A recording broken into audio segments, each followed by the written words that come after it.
High everyone, welcome to my channel. तर आजची आपली रेसिपी आहे वाटाणा भात. तर चला रेसिपी बघूया.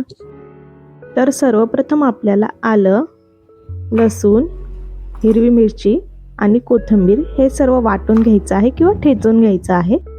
त्यानंतर लांब बारीक कांदा चिरून घ्यायचा आहे.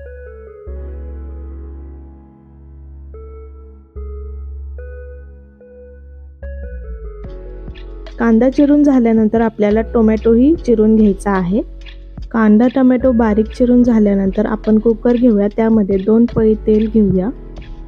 तेल कडकडीत गरम झाल्यानंतर त्यामध्ये मोहरी टाकूया आणि मोहरी छान फुलल्यानंतर त्यामध्ये जिरा टाकूया.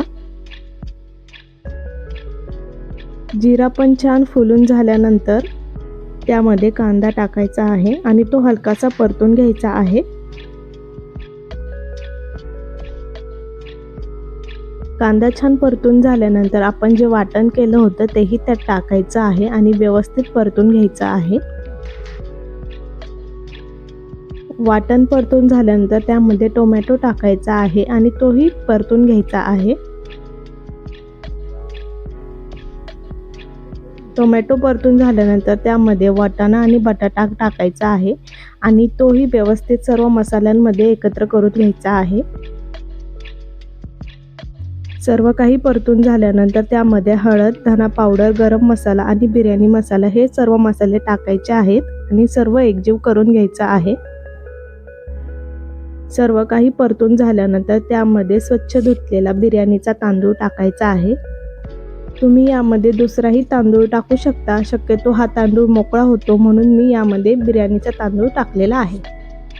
तांदूळ टाकून झाल्यानंतर सर्व तांदूळ आणि मसाले एकत्र करून घ्यायचा आहे आणि त्यामध्ये तांदूळाच्या दुपटीने पाणी टाकायचं आहे.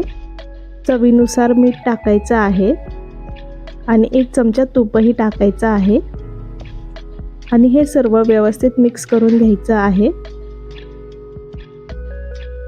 आणि याच्या आपल्याला 3 शिट्ट्या घ्यायच्या आहेत. 3 शिट्ट्या झाल्यानंतर भात व्यवस्थित शिजलेला आहे, तुम्ही पाहू शकता. तर चमचमीत आणि सुटसुटीत वाटाणा भात रेडी आहे. तुम्ही पण ही रेसिपी नक्की ट्राय करा. आपल्या फॅमिली आणि फ्रेंड्सला शेअर करा. भेटूया पुढच्याच रेसिपी सोबत. तोपर्यंत बाय.